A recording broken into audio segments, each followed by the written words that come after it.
en su Biblia, me acompañan en su Biblia al Evangelio de Juan, capítulo 13. Pasamos ya al capítulo 13 del Evangelio de Juan.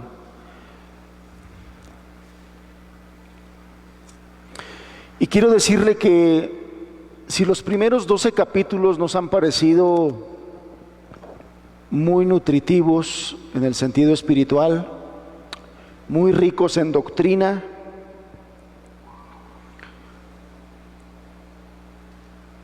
quiero decirle que a partir del capítulo 13 empieza otra nueva etapa de la vida del Señor Jesús aquí en la tierra, una etapa muy importante, una etapa muy interesante, cuyos siguientes 5 capítulos solamente se registran en este evangelio.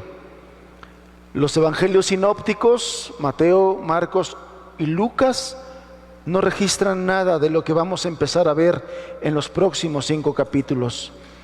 Y son una joya de la doctrina cristiana. Dice así, hoy solamente vamos a leer el versículo número 1 del capítulo 13. Dice así: antes de la fiesta de la Pascua, sabiendo Jesús que su hora había llegado para que pasase de este mundo al Padre, como había amado a los suyos que estaban en el mundo, los amó hasta el fin. Lo leemos nuevamente. Antes de la fiesta de la Pascua, sabiendo Jesús que su hora había llegado para que pasase de este mundo al Padre, como había amado a los suyos que estaban en el mundo, los amó hasta el fin.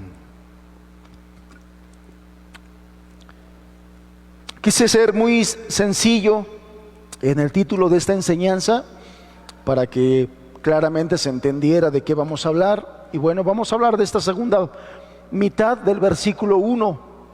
Jesús amó hasta el final a sus discípulos. Vamos a hablar de esta parte. Si me acompaña, vamos a hacer una breve oración. Vamos a pedirle a Dios que nos ayude, que nos bendiga. Señor, gracias. Gracias por tu presencia, por tu ayuda y por tu palabra también, Señor, de la cual te pedimos nos bendigas hoy. Háblanos, enséñanos, muéstranos en tu palabra, Señor, que podamos entender el mensaje que tú quieres transmitir, no solamente en este capítulo, sino en los siguientes, Señor. Háblale a tu iglesia, háblanos, Señor, en el nombre de Jesús. Amén. Entonces yo le decía, con este versículo que acabamos de leer, estamos dando comienzo a una de las porciones más interesantes, más importantes del Evangelio de Juan. Durante los 5 capítulos siguientes que vamos nosotros a estudiar, Juan nos deja constancia de cosas que ni Mateo, que ni Marcos, que ni Lucas nos mencionan. Y esta es una de las razones por las cuales estos 5 capítulos, el capítulo 13, 14, 15, 16 y 17, cobran una especial importancia.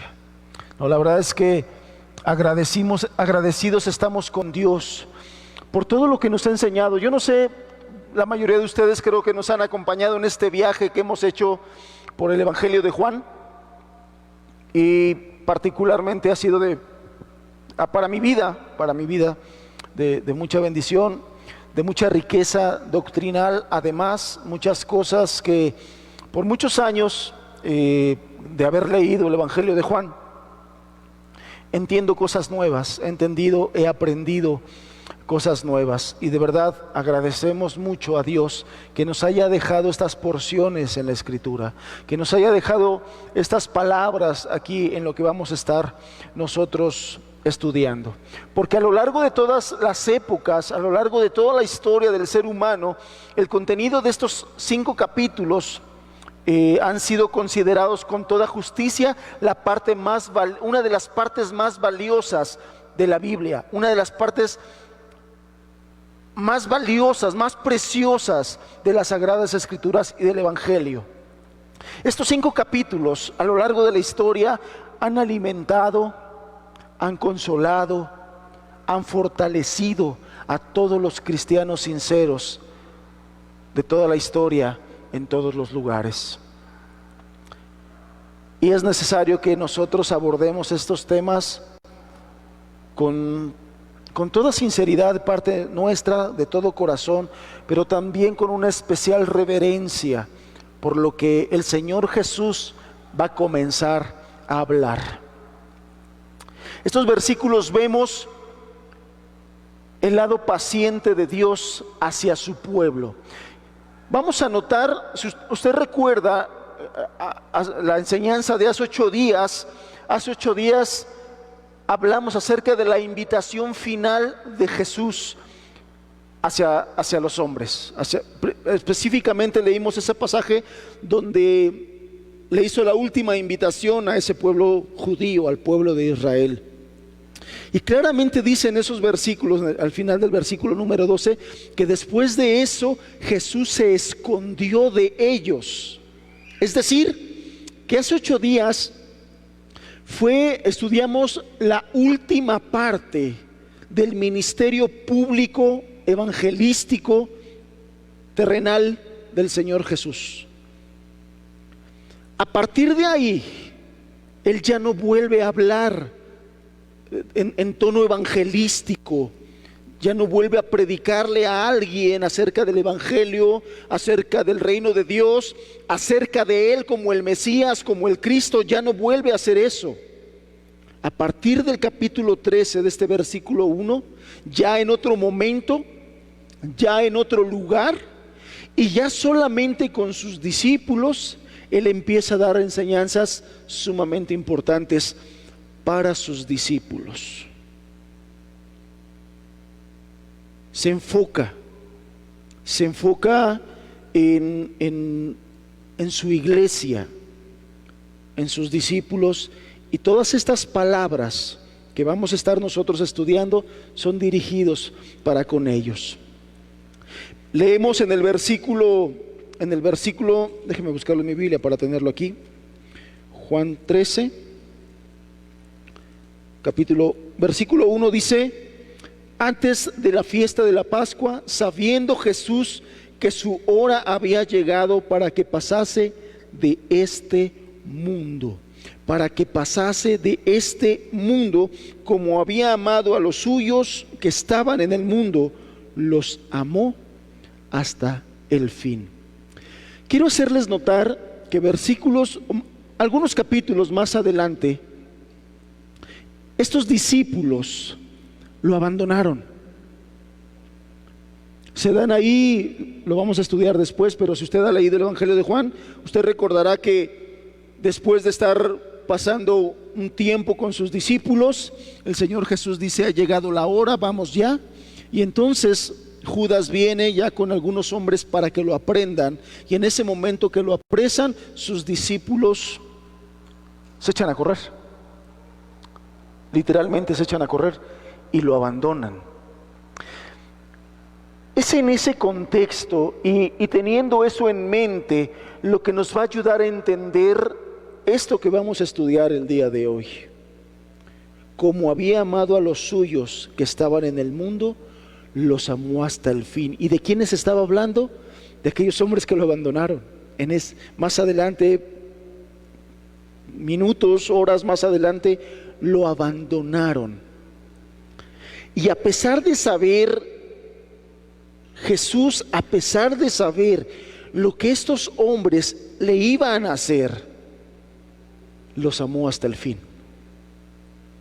Los amó hasta el fin. Jesús sabía que estos hombres lo abandonarían. Jesús sabía que dentro de estos hombres había quien lo negaría. Él sabía todo eso. Él sabía que estos hombres iban a mostrar su debilidad. Él sabía que estos hombres iban a mostrar su flaqueza. Pero nuestro bendito Señor no dejó de amar a sus discípulos. Los amó pacientemente hasta el fin. Es importante que nosotros tengamos claro, que nosotros tengamos en mente que el amor de Cristo hacia los pecadores constituye la esencia misma y el corazón del Evangelio. Cuando nosotros predicamos, cuando lo predicó y lo enseñó el Señor Jesucristo, cuando lo predicaron sus discípulos, sus apóstoles, cuando lo predicamos nosotros, debemos nosotros tener en cuenta y tener en claro que en el Evangelio, el eje central del Evangelio es el amor de Cristo por los pecadores. En el Evangelio lo entendemos, en el Evangelio lo conocemos, en el Evangelio lo anunciamos, y por eso es importante predicar el Evangelio, porque esto es magnífico. Hablar del amor de Cristo es hablar de la esencia misma y el corazón del Evangelio, y la gente lo tiene que conocer. Nosotros mismos, fue a nosotros lo que nos impactó y lo que nos transformó, entender que a pesar de lo que éramos, a pesar de lo que hicimos, a pesar de lo que hacíamos, el Dios de los cielos tenía un plan amoroso para nosotros. El hecho mismo de que Él nos amara y se preocupara por nuestras almas, el hecho mismo de que Él nos amara antes de que Él nos amara a nosotros. Perdón, lo dije al revés. El hecho mismo de que Él nos amara antes de que nosotros le amáramos a Él. Esto es importante. El apóstol Pablo nos enseña eso, y el apóstol Pablo nos dice que nosotros le amamos porque Él nos amó primero. Y tiene muchas implicaciones entender que Él nos amó primero. Dentro de las implicaciones que tiene es entender, es reconocer que Él nos amó siendo pecadores, que Él nos amó siendo lo que éramos, que Él nos amó haciendo lo que hacíamos. Eso es la implicación que tiene esas palabras. Y solamente cuando estamos bajo la influencia de Dios le vamos a dar un entendimiento correcto. Porque hay muchas personas que cuando escuchan eso, Dios me ama a pesar de lo que soy, en su mente mala, influenciados por su corazón malo, no regenerado, dicen, pues le sigo, ¿no? Si Dios me sigue amando siendo como soy, pues sigo siendo como soy, al fin que Dios me ama tal y como soy. Bueno, es importante entender que cuando dice aquí que Dios nos ama y nos amó primero antes de que nosotros le amáramos, también nos lleva a entender que el amor que Dios tiene por nosotros no es un amor que nos quiere dejar en la misma condición en la que estamos, o en la misma condición en la que Él nos encuentra. Si no, no nos amara. Si no, no fuera Dios. Él es Dios y Él nos ama así. Nos amó primero siendo pecadores, estando perdidos, estando donde estábamos. Nos amó, pero nos amó con la intención de que ese amor nos transformara, de que ese amor cambiara todo nuestro ser, que ese amor cambiara nuestro corazón. ¿Y cómo lo hace? Bueno, ese amor nos lleva a mirar la cruz en la que Él demostró su perfecto amor para con nosotros. Esto es la esencia del amor de Dios para con nosotros, el amor que se sacrifica, el amor que se entrega. Esa es la esencia del verdadero amor. Por lo tanto, no hay amor entre los hombres que pueda compararse con eso. No hay un amor entre los seres humanos que pueda compararse con el amor de Dios. El ciego egoísmo del hombre es incapaz de entender plenamente esto. Porque nosotros hablamos mucho del amor, el ser humano habla mucho del amor, tiene su día exclusivo para celebrar el amor. Pero cuando estamos llenos de ese egoísmo ciego, no lo entendemos. Y cuando nosotros los cristianos lo entendemos, entonces es algo que debemos vivir y es algo que debemos enseñar, proclamar, hablarle a los demás de este amor perfecto que tiene Dios para con nosotros. Bien, vamos a desarrollar todo el versículo para entender el contexto, como hemos procurado hacer durante todas estas enseñanzas. Y dice así al principio del versículo 1: antes de la fiesta de Pascua, antes de la fiesta de Pascua. Este es un dato importante. Nos está diciendo que este es un momento diferente a los versículos que leímos nosotros del capítulo número 12. Este es un momento diferente. En el capítulo 12 claramente se nos dijo al final que Jesús se alejó de ellos y se escondió. Terminó esa charla, terminó esa plática con judíos y líderes de ellos. Ya era otro momento, y ese momento el capítulo 13 lo describe como antes de la fiesta de la Pascua. Y quiero yo mencionar algunas cosas importantes acerca de la fiesta de la Pascua.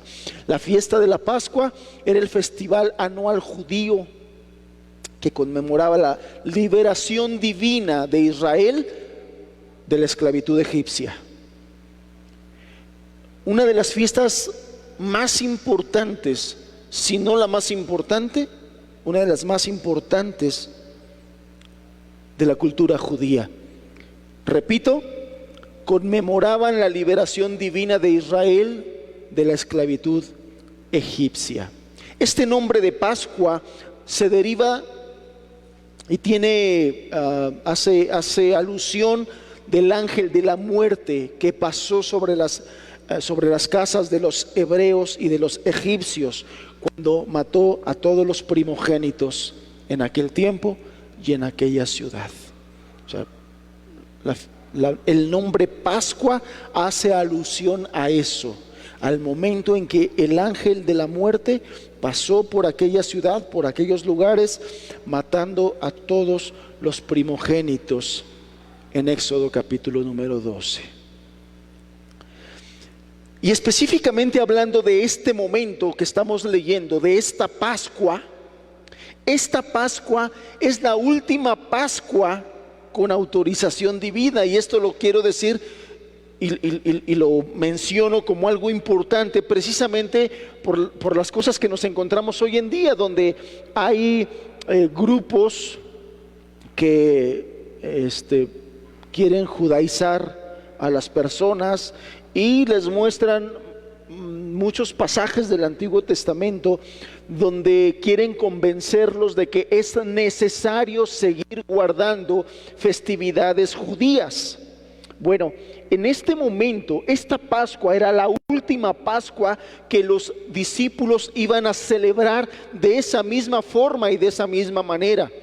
Era la única Pascua que ellos era la última Pascua que iban a celebrar con Jesús. Y estando con Jesús era la Pascua que iban a celebrar de esa manera. Pero esta Pascua, o de aquí en adelante, habría ya un nuevo memorial. Y les confieso, hermanos, que estudiando esto me brillaron algunas cosas con respecto a la cena del Señor. De aquí en adelante, a partir de esta Pascua, habría ahora un nuevo memorial. Y ese nuevo memorial no iba a ser para recordar la sangre del cordero, cuya sangre se iba a pintar en los dinteles de las puertas y en los postes. No, ya no iba a ser para eso, sino ahora iba a ser para recordar la sangre del Cordero de Dios que quita el pecado del mundo. ¿Qué dice la Escritura? Por muchos es derramada. Por muchos es derramada. A partir de ese momento, el Señor Jesucristo instituye la Santa Cena, que es una celebración que la iglesia cristiana debe de estar celebrando de manera regular para recordar la muerte del Cordero de Dios. La muerte del Cordero de Dios. En este momento ustedes recordarán que esa Santa Cena fue celebrada por el Señor y sus discípulos. Y en ese momento, en esa transición, le dio la oportunidad de usar los elementos de la cena de Pascua para formar ahí la transición entre la Pascua del viejo pacto y la Santa Cena del nuevo pacto, cuyas especificaciones se nos dan en el capítulo 11 de la primera carta a los Corintios. Este momento era esa transición importante. Ahora nosotros los cristianos ya no celebramos la Pascua judía. Ahora nosotros, donde recordaban el cordero que fue sacrificado para usar su sangre y pintar los postes de las puertas de las casas. Ahora nosotros los cristianos celebramos la Santa Cena para recordar al Cordero de Dios y para anunciar su muerte. Muerte que trae vida a los que están muertos en sus delitos y pecados. Trae vida y vida nueva, vida en abundancia. En este mismo pasaje Juan repitió la declaración que el Señor Jesús había repetido ya muchas veces anteriormente, que su hora había llegado, pero en este momento ya no era un evento futuro. En los capítulos anteriores sí era un evento futuro, lo anunciaba que iba a venir, pero para este momento que el Señor Jesús lo anuncia ya no era un evento futuro, ya había llegado ese momento, porque el Señor sabía que le había llegado el tiempo para pasar de este mundo al Padre, como lo dice aquí el versículo número 1. Todos nosotros sabemos y aprendemos en la Escritura que Jesús es Dios, y Jesús, siendo Dios, lo sabía todo, lo conocía todo. Jesús conocía todos los eventos y sabía todas las cosas que estaban ocurriendo a su alrededor, de tal manera que a él no le tomó nada por sorpresa. ¿Qué quiero decir con esto? Que muchos dirán, bueno, sí fue entregado por culpa de Judas, por ejemplo. Bueno, Jesús sabía, como lo vamos a ver más adelante, Jesús sabía que vendría todo eso y que vendría para que se cumpliera la voluntad del Padre y para que se cumpliera la Escritura. De tal manera que nada sorprendió al Señor Jesús en estos eventos donde lo traicionaron, lo apresaron, lo maltrataron, lo martirizaron y lo sacrificaron. Nada sorprendió al Señor. Él sabía perfectamente a lo que venía. Él sabía cómo se iban a dar todas las cosas, de tal manera que Él no fue víctima de las circunstancias. Él mismo dijo que nadie le quitaba su vida. Él de sí mismo la estaba entregando, porque Él vino a cumplir la perfecta voluntad en obediencia de su Padre. Entonces, no podemos nosotros pensar que Jesús estaba siendo víctima de las consecuencias. Él entregó de manera voluntaria y gustosa, entregó su vida. Y aunque Él anhelaba regresar a toda esa gloria que Él tenía cuando estaba en la presencia de su Padre, porque Él estaba ahí antes de venir a tomar una naturaleza como la nuestra en el sentido humano, en el sentido de debilidades, de cansancio, de hambre, de sueño, de todas esas cosas. Él vino con ese deseo de entregar su vida y de amar a los que estaban en el mundo. Dice la segunda parte del verso 1: como había amado a los suyos que estaban en el mundo, los amó hasta el fin. Dice aquí que el Señor los amó hasta el fin. Esta palabra fin viene de la palabra griega telos, que significa perfección o estar completos. Eso es lo que significa telos, que viene de la palabra en nuestra Biblia, la leemos como fin. Esto quiere decir, o la esencia de esto, es que Jesús amó a los suyos de una manera perfecta. Cuando dice que los amó hasta el fin, lo que quiere decir es que los amó de una manera perfecta, en toda la medida del amor.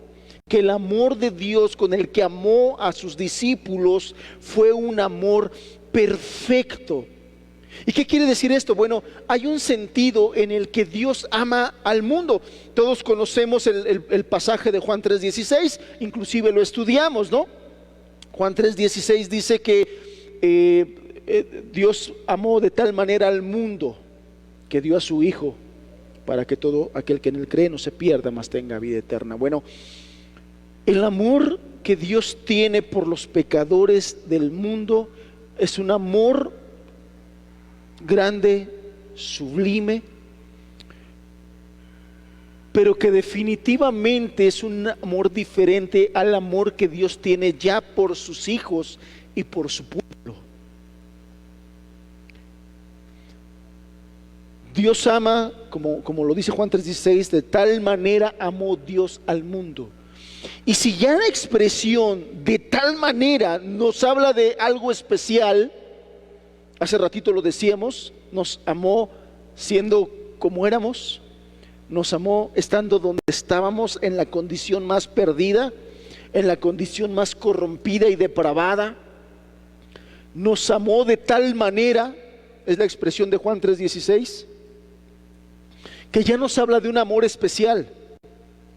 Pero en este pasaje nos está hablando todavía de un amor mucho más especial que tiene por los suyos, que tiene por sus discípulos, que tiene por sus hijos, por los que ha adoptado, por los que compró por precio, por aquellos que a través de la fe su sacrificio se ha hecho una realidad.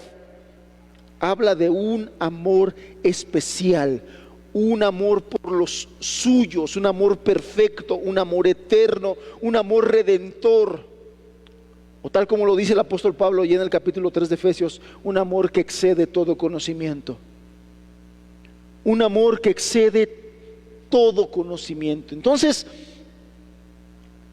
en los 12 capítulos anteriores estuvimos haciendo nosotros énfasis en ese amor de Dios por el pecador, su paciencia para hablar desde el Evangelio, para lidiar con una samaritana, para lidiar con un religioso como Nicodemo, para lidiar con aquella gente que constantemente le rechazaba. Los 12 capítulos que acabamos de pasar hacen un énfasis especial en el rechazo de los hombres a Jesús. Rechazo, rechazo, rechazo. Y sin embargo también hay un énfasis de su paciencia para estarles hablando, para estarles enseñándolos. Así es Dios. Yo no sé toda la historia de todos los que están aquí, de cómo es que llegaron a Cristo. Yo no sé cuánto tuvo que batallar el Espíritu Santo contigo para poderte convencer y para poderte hacer que dejes tu vida de maldad, tu vida de egoísmo y que te entregues al Señor. Yo no sé cuánto tiempo estuvo el Señor detrás de ti, pero sí sé cuánto tiempo estuvo detrás de mí. Sí sé cuánto tiempo estuvo ahí insistiéndome, hablándome, buscándome, convenciéndome. Eso habla de su amor especial, eso habla de su paciencia. Pero ahora estos versículos y estos 5 capítulos que vamos a estar estudiando nos hablan todavía de un amor mucho, mucho más especial que tiene el Señor por los suyos.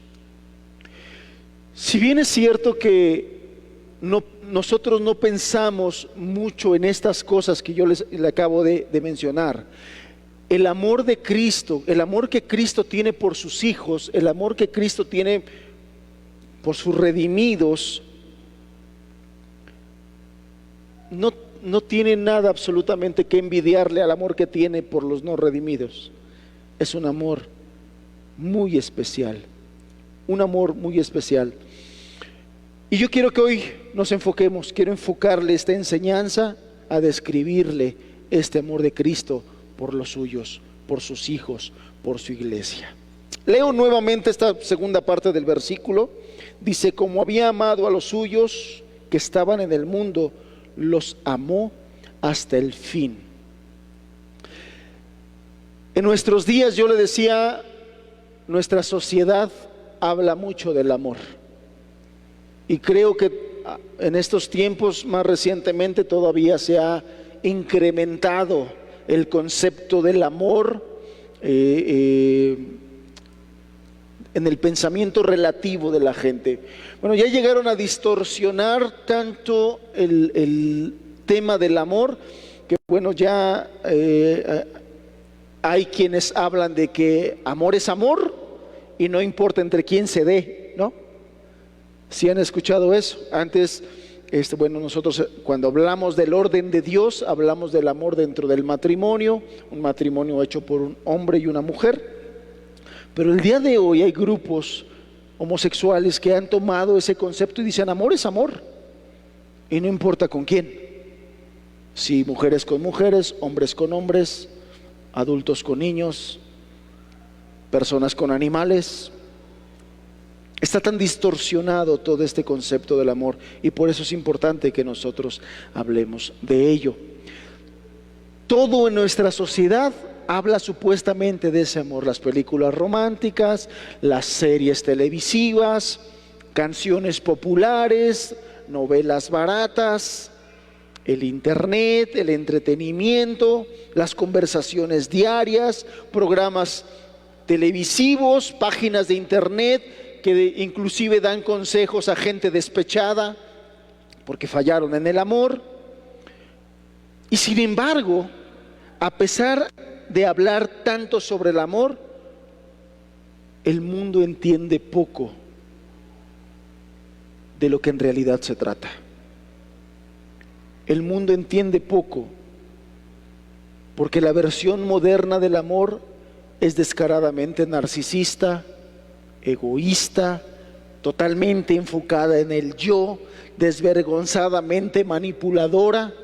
Esa es la versión del amor que vemos en nuestra sociedad el día de hoy. Las personas ven eso tan solo como un medio de gratificación personal. Cuando hablan del amor, no hablan del amor, no hablan de algo que yo tengo que dar a los demás, sino siempre se enfocan en algo que los demás me tienen que dar a mí. Y por eso no es de extrañarnos que las relaciones entre personas el día de hoy no duren. Por eso es que hoy los matrimonios no duran y ni siquiera hay quien le apueste ya por el matrimonio. Hay quienes prefieren mejor irse por la libre a la unión libre, porque las relaciones no duran, las relaciones de amistades, relaciones matrimoniales, no duran por el alto contenido de egoísmo que hay. Si la pareja actual no vive al nivel de mis expectativas, sencillamente me busco otro u otra que cumpla mis expectativas. Las personas se convierten solamente en receptoras de todo lo que su concepto de amor les dice que tienen que recibir, que tienen que darles. En el pensamiento actual, pocas personas piensan respecto al amor como algo que yo tengo que dar, como algo que yo tengo que demostrar, como algo en lo que yo me tengo que negar para el bienestar de los demás. Es un concepto totalmente equivocado que se tiene el día de hoy del amor. El amor verdadero es un amor que tiene que ir acompañado de humildad. Nosotros los cristianos tenemos que aprender esto si queremos dar verdaderamente o dar amor verdadero a los demás. El amor es algo que en el cristianismo, que la palabra de Dios nos enseña que es algo que nosotros tenemos que dar. Por ejemplo, cuando usted ve en Efesios que el apóstol Pablo habla acerca del matrimonio, el apóstol Pablo le habla claramente a las esposas y les dice: ustedes, esposas, tienen que estar sometidas a sus esposos y tienen que respetarlos. A ellas les dice qué es lo que ellas tienen que dar. Cuando nosotros estudiamos la palabra de Dios respecto a temas específicos, y en este tema específico del amor, Dios siempre le muestra a cada quien nuestras responsabilidades, y a la mujer le dice cuáles son sus responsabilidades, pero también le dice al hombre cuáles son sus responsabilidades, y al hombre le dice tú tienes que amar. Marido, amad a vuestras esposas como Cristo amó a la iglesia, y te tienes que entregar. Al marido le marca las cosas que él tiene que dar, y a la esposa le marca las cosas que él tiene que dar.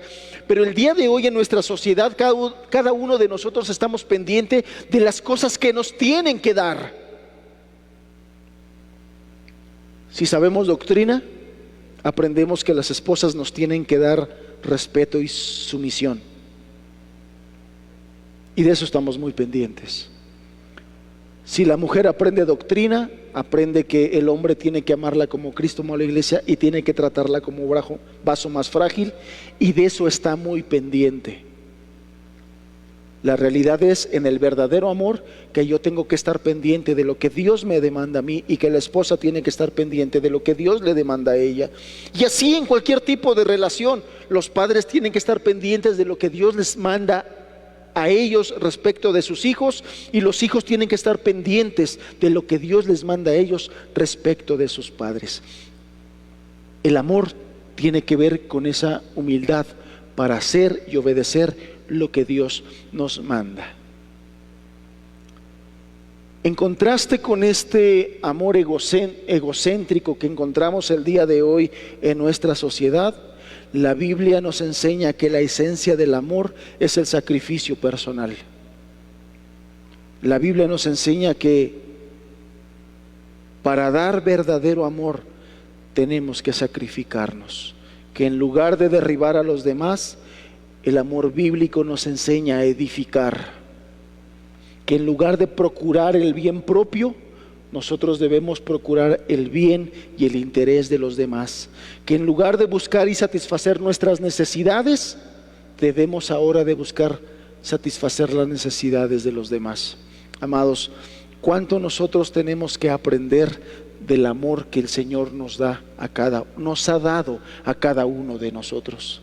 ¿Cuánto tenemos que aprender a enfocarnos en la doctrina, a enfocarnos en la palabra de Dios, a aprender de eso y a vivir de eso? No podemos negar que de muchas maneras el Señor nos ha amado y que nos ha enseñado a amar de esa forma. La enseñanza bíblica del amor, ustedes lo saben, amada iglesia, lo hemos revisado en la palabra de Dios. La primera carta a los Corintios, en el capítulo 13, es abundante en describirnos cuál es el amor de Dios para con nosotros y cuál es el amor que Dios espera de nosotros para con los demás. Si me acompañas en tu Biblia, por favor, 1 Corintios capítulo 13.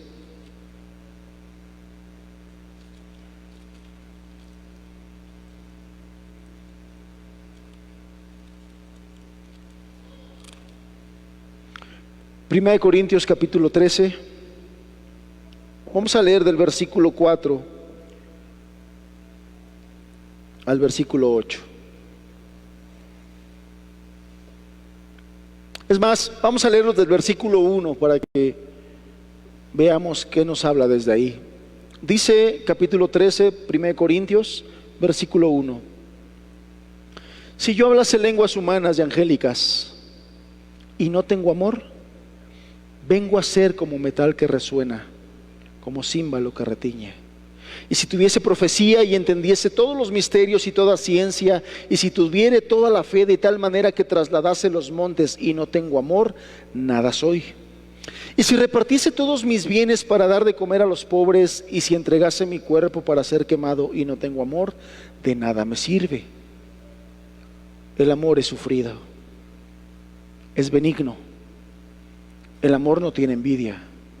El amor no es jactancioso, no se envanece, no hace nada indebido, no busca lo suyo, no se irrita, no guarda rencor, no se goza de la injusticia, mas se goza de la verdad. Todo lo sufre, todo lo cree, todo lo espera, todo lo soporta. El amor nunca deja de ser. ¿Qué concepto tan diferente del que encontramos nosotros en nuestra sociedad actual, en cualquier esfera de nuestra sociedad actual? ¿Qué concepto tan diferente?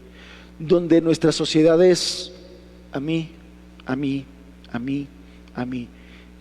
Y la razón es una: el corazón perverso, orgulloso, egoísta que existe en cada una de las personas. Amar de esta manera, como lo dice el apóstol Pablo en esta carta a los Corintios, requiere que seamos humildes, requiere que dejemos de reclamar lo que creemos que nos pertenece, requiere que nos entreguemos, requiere que nos despojemos, requiere que dejemos de sentirnos como dignos de algo, requiere que dejemos nuestro orgullo de un lado, requiere de todo eso. El apóstol Pablo, allá en Efesios 4, nos dice que debemos actuar con toda humildad y mansedumbre, soportándonos con paciencia los unos a los otros en amor. Yo no sé cuántos de ustedes me habrán escuchado que al principio de la pandemia, ya en nuestras enseñanzas, nuestras transmisiones en vivo, ya durante la pandemia, al principio de la pandemia, Dios ponía algo en mi corazón, y lo que puso fue: esta pandemia tiene propósitos de Dios principalmente. A lo mejor de nosotros no, porque ni sabíamos que vendría pandemia. Nos vino a cambiar muchas cosas y muchos planes que nosotros teníamos, pero Dios sí sabía que vendría. Y yo sabía que esta pandemia iba a sacar o lo mejor que hay en cada uno de nosotros, o lo peor que hay en cada uno de nosotros. Y estos 7 meses han demostrado qué es lo que hay dentro de nosotros. En estos 7 meses quizás nosotros mismos nos hemos podido dar cuenta qué es lo que ha salido durante estos 7 meses, qué es lo que hemos hecho, qué es lo que abunda en nuestro corazón, qué es lo que reina en nuestro corazón. Nos hemos dado cuenta de eso. 7 meses han bastado para que nos demos cuenta qué es lo que hay dentro de nosotros, hermanos.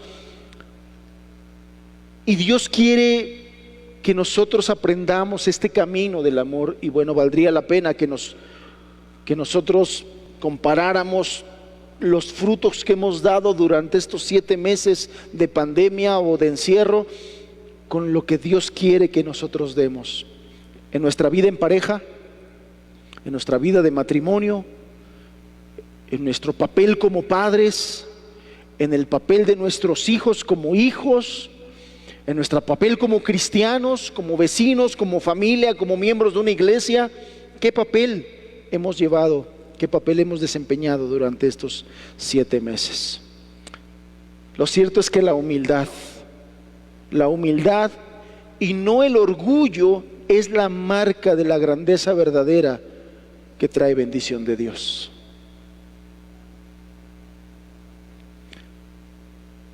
Yo no sé cuántos meses más continúe esta restricciones, esta pandemia. Yo no sé. Pero algo que Dios pone en mi corazón es que si algo Dios quiere que salga de nuestro corazón durante estos días y meses que continuemos así, es humildad. Que aprendamos a ser humildes.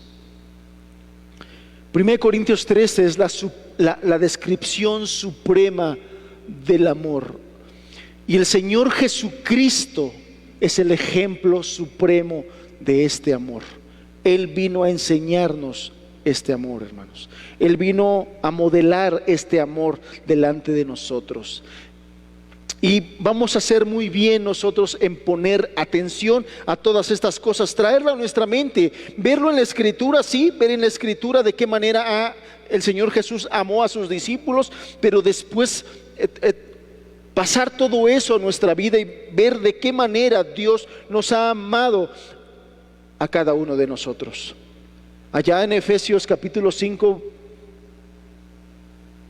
verso 25, yo hace ratito se lo citaba cuando le decía que Dios le manda a los maridos amar a sus esposas, porque después viene una frase muy importante: como Cristo amó a la iglesia.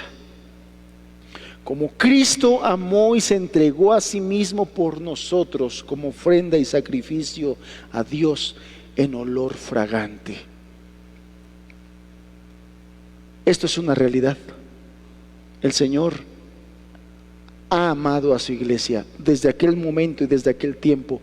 El Señor amó a la iglesia. Cristo amó a la iglesia y se entregó a sí mismo por ella.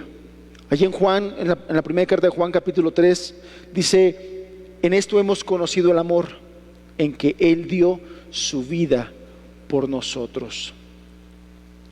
Quiero enumerarte algunos aspectos en que el Señor muestra su amor para con sus discípulos.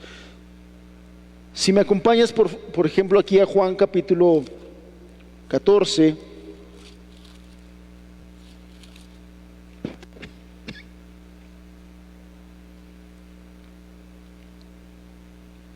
te decía, estos 5 capítulos son muy especiales, muy particulares. Juan 14, verso 1: no se turbe vuestro corazón. ¿Creéis en Dios? Creed también en mí. En la casa de mi Padre muchas moradas hay. Si así no fuera, yo os lo hubiera dicho. Voy pues a preparar lugar para vosotros. En ese pasaje que estamos estudiando, no lo vamos a estudiar hoy, lo vamos a estudiar después, pero nos dice Juan que el Señor tomó un lebrillo, se amarró un trapo a su cintura y lo que empezó a hacer es a lavar los pies de sus discípulos, dándoles a entender que Él vino a servirlos, vino a amarlos, dándoles ejemplo de cómo debemos hacer nosotros, porque más adelante le dice: así como yo he lavado vuestros pies, ustedes deben hacer así con sus hermanos. Y bueno, algunas iglesias, algunos grupos cristianos han tomado eso como literal, hermanos. O sea, así como nosotros tenemos el bautismo y la cena del Señor como ordenanzas estipuladas que son vigentes para el día de hoy, hay grupos que han tomado como el lavamiento de los pies como una práctica actual. Y hay gente que en sus grupos y en sus momentos, así como nosotros tenemos la cena del Señor, ellos tienen su lavamiento de pies. Y literalmente, hermanos, literalmente, a diferentes y distintos hermanos les toca tomar su tinita, su trapito, y a quitarle los zapatos y los calcetines a los hermanos y empezárselos a lavar con sus manos. Nada de que se ponen guantes de látex o de esos rojos que haces para hacer la limpieza. No. Así empiezas a lavarle. Y algunos no lo hacen en domingo, que generalmente nos vemos nosotros el domingo por la mañana, recién bañaditos estamos aquí, ¿no? No, ellos lo hacen en su reunión en la tarde, después del trabajo. Y así lo hacen, tienen su reunión donde les toca lavarse los pies unos a otros.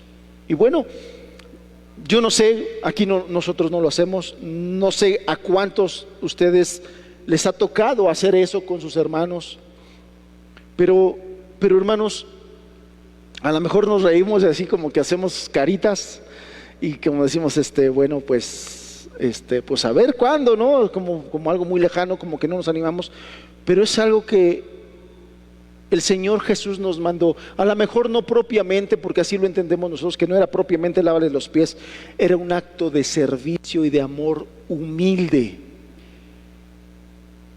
Un acto de servicio y de amor humilde.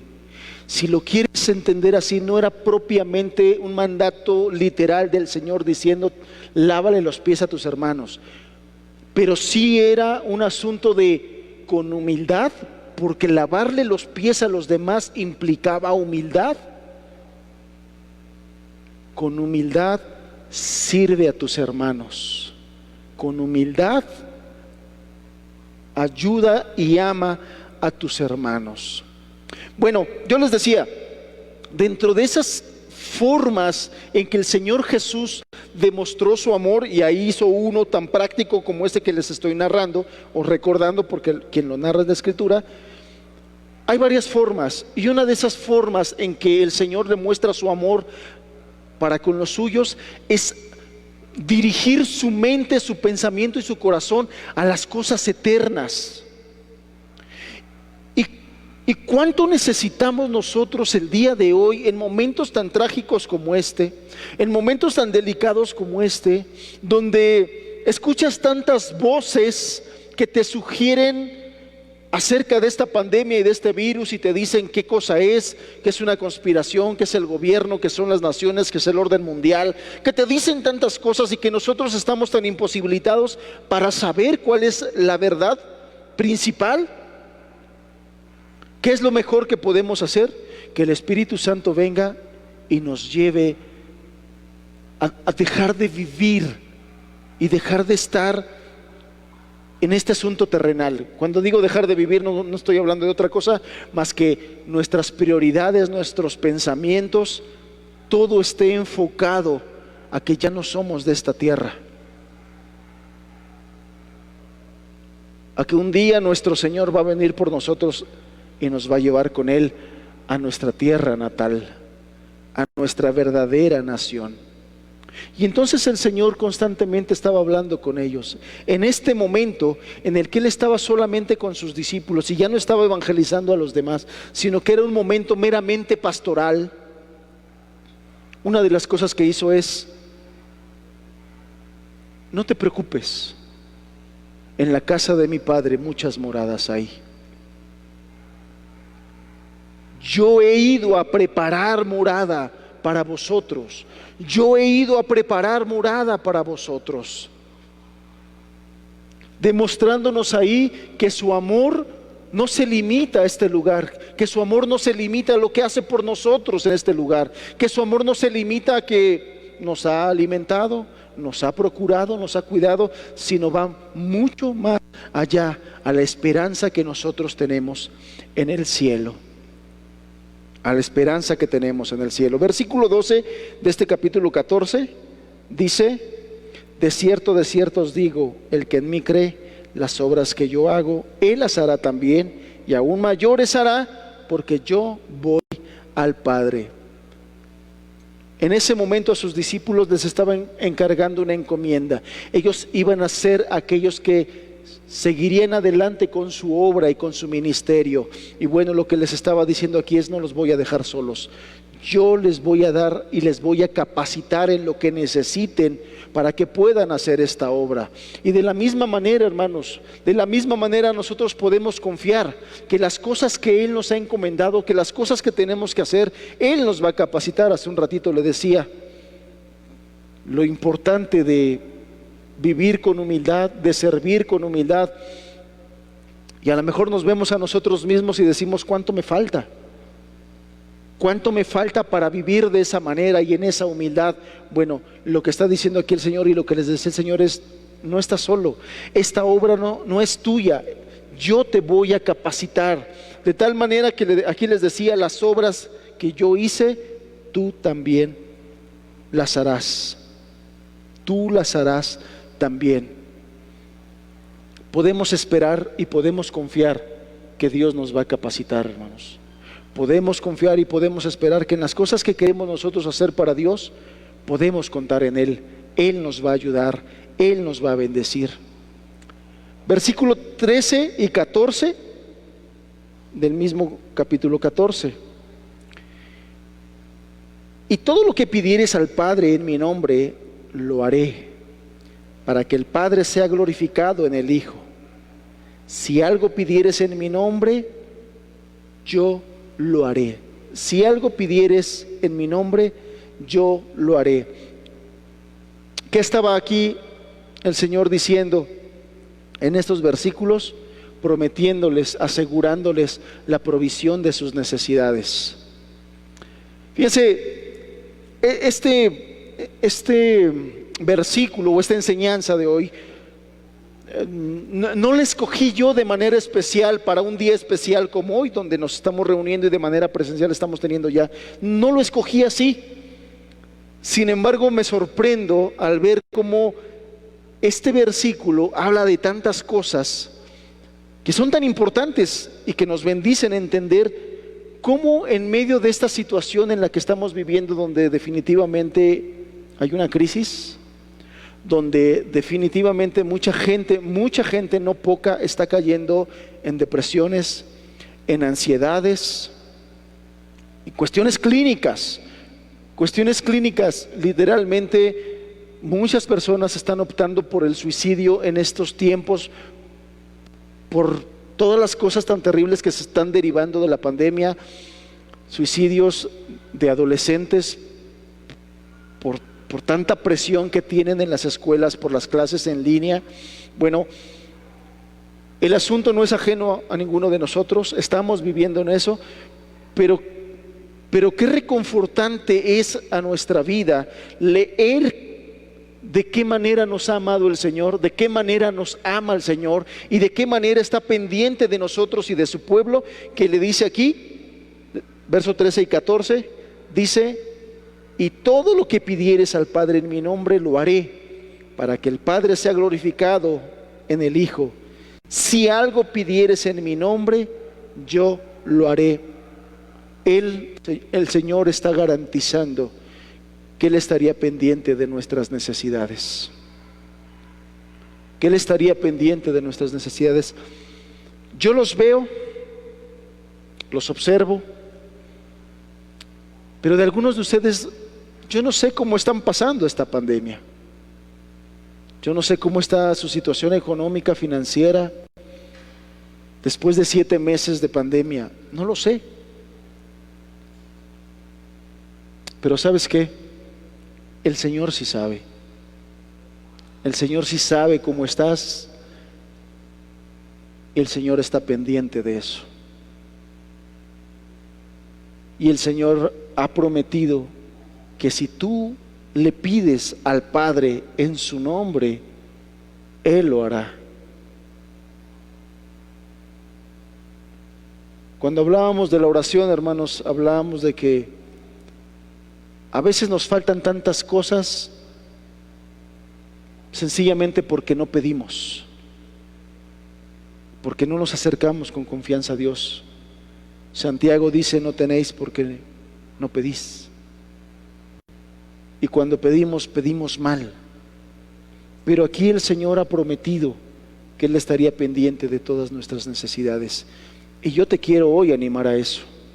Yo te quiero pedir que te lleves estos versículos en tu corazón como palabra y promesa de Dios, donde Él dice que Él estaría pendiente de nosotros, que si nosotros le pedimos al Padre en su nombre, Él lo haría. Él lo haría. Él supliría nuestras necesidades. Tenemos necesidad de un trabajo, pidámosle al Señor. Tenemos necesidad de los bienes materiales necesarios, pidámosle al Señor. Él sabe que tenemos hijos, Él nos dio a nuestros hijos y que tenemos como padres una responsabilidad para con ellos, para estarles supliendo. Yo no sé a cuántos de ustedes les pasó, pero resulta que en estos 7 meses he visto cómo mis hijos han dejado zapatos, han dejado ropa. Hoy en la mañana que estaban buscando qué ponerse, o más bien ayer, qué ponerse, pues se encuentran con que este ya no me cierra, este ya no me queda, este ya se encogió, este. Y bueno, cuando vienen contigo y te dicen: mira papá, cómo me queda el pantalón, y dices: wow,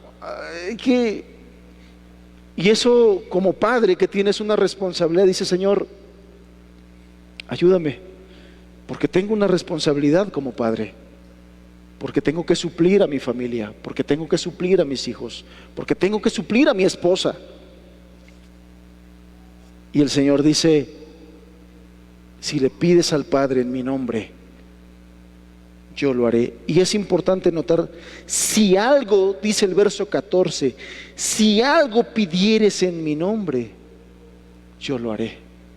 Recordemos que este contexto es un contexto de un momento pastoral.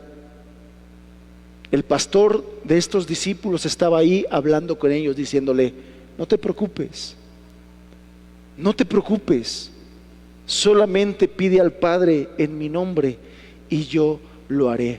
Y por si fuera poco, en versículos más adelante, versículo 16, versículo 17, Adelante mismo en el capítulo 15 habla de una promesa preciosa. Leemos verso 15: si me amáis, guardad mis mandamientos, y yo rogaré al Padre y os dará otro consolador para que esté con vosotros para siempre. El versículo 17 nos aclara que está hablando del Espíritu Santo. Dice: el Espíritu de verdad, el cual el mundo no puede recibir porque no le ve ni le conoce, pero vosotros le conocéis porque mora con vosotros y estará en vosotros. No os dejaré huérfanos, vendré a vosotros. Yo quiero pedirte que trates de trasladarte a ese momento en que el pastor de los pastores está hablando con sus discípulos y les está diciendo: no te preocupes, no te preocupes, yo te amo y estoy pendiente de todas tus necesidades, desde las materiales hasta las espirituales. Y bueno, una de las preocupaciones, hermanos, de todo este encierro y de todos estos años de no estar congregados, una de las preocupaciones es precisamente eso, de cómo puede afectar esta situación a nuestra vida espiritual.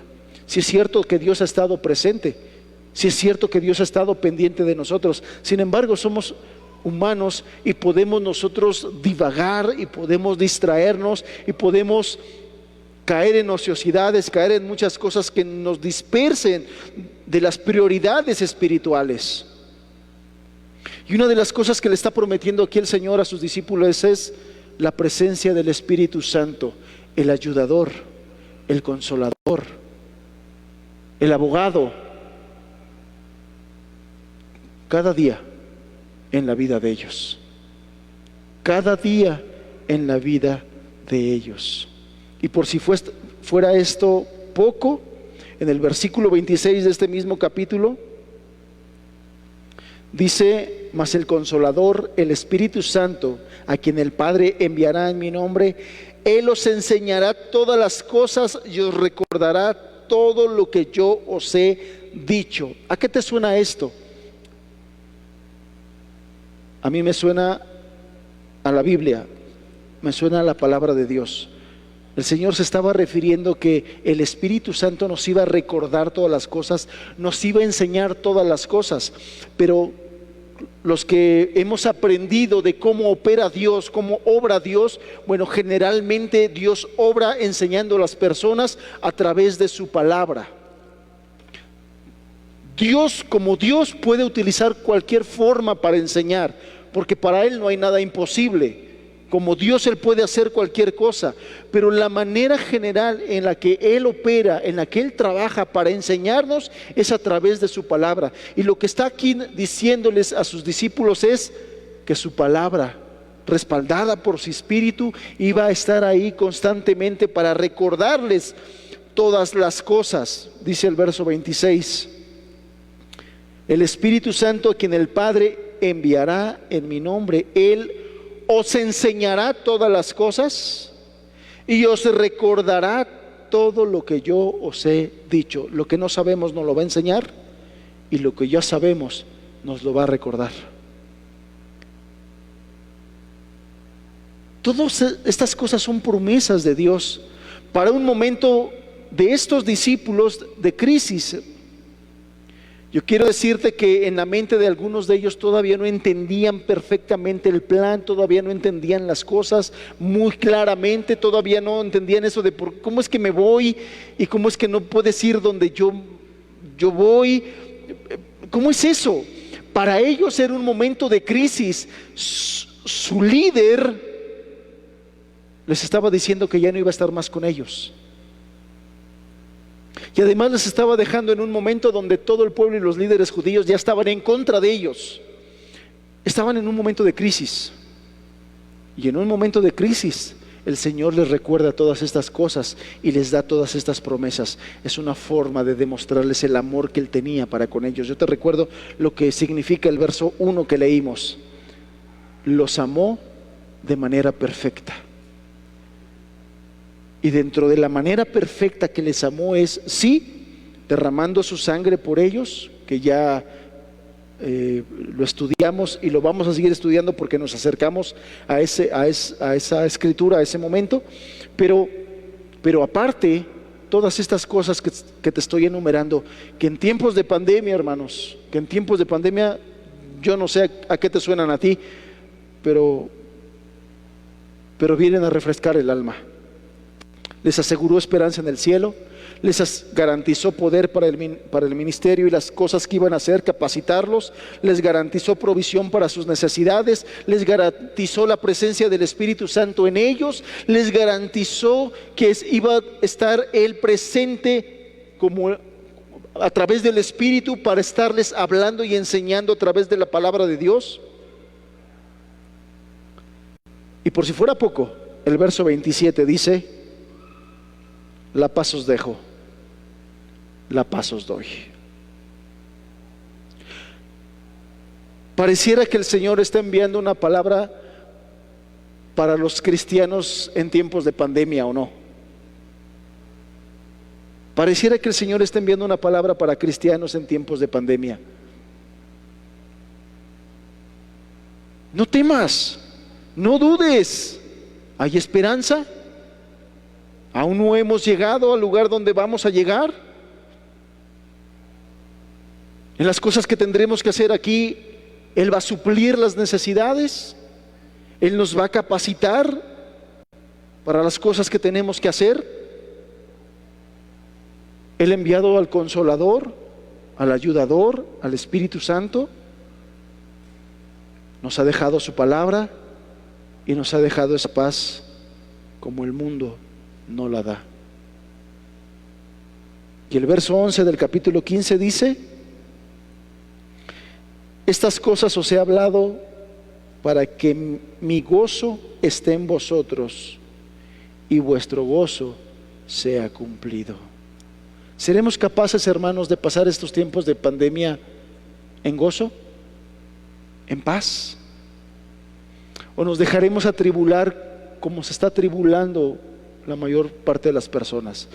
Quienes no están atribuladas por el virus, están atribuladas por las teorías conspiracionales o conspiracionistas.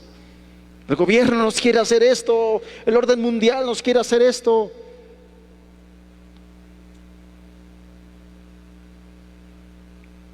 Cuando no tenemos claro quién es el que reina, y cuando no tenemos claro la manera tan perfecta en lo que nos ha amado, nos agarra el estrés, nos agarra la ansiedad, nos agarran los miedos, nos agarra la depresión. Todas estas cosas. No por nada el Señor dejó estos 5 capítulos donde el tema común, donde el tema central es el amor de Cristo por los suyos.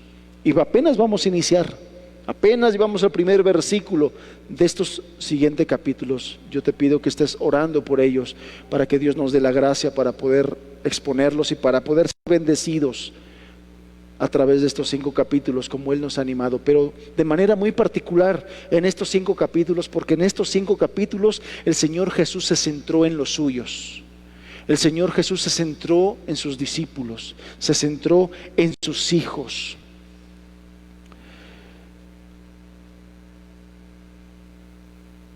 Mientras su ministerio terrenal llegaba a su fin, en esta noche antes de la crucifixión, lo que hizo el Señor Jesús fue reafirmarlos en el amor perdurable que Él tenía por ellos. Y yo creo que una de las cosas, hermanos, que nosotros debemos hacer en estos tiempos tan complicados, tan difíciles, de tanta incertidumbre, es que nos reafirmemos en esto, que nos reafirmemos en ese amor perdurable, seguro, que Él ha tenido por nosotros, y que con la gracia de Dios estaremos estudiando en estos 5 capítulos durante estas semanas que vienen. Vamos a darle gracias a Dios, vamos a cerrar nuestros ojos.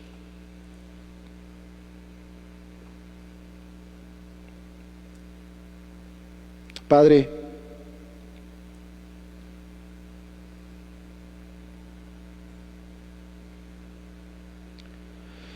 De repente nuestra vista se nubla, Señor. De repente perdemos de vista.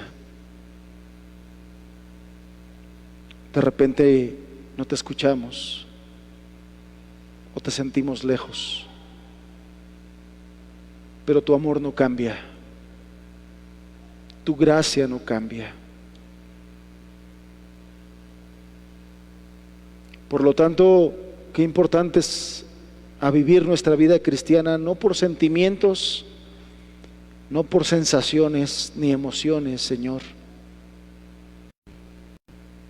sino en la fe y la confianza en tus palabras, en el amor que nos has demostrado, Señor.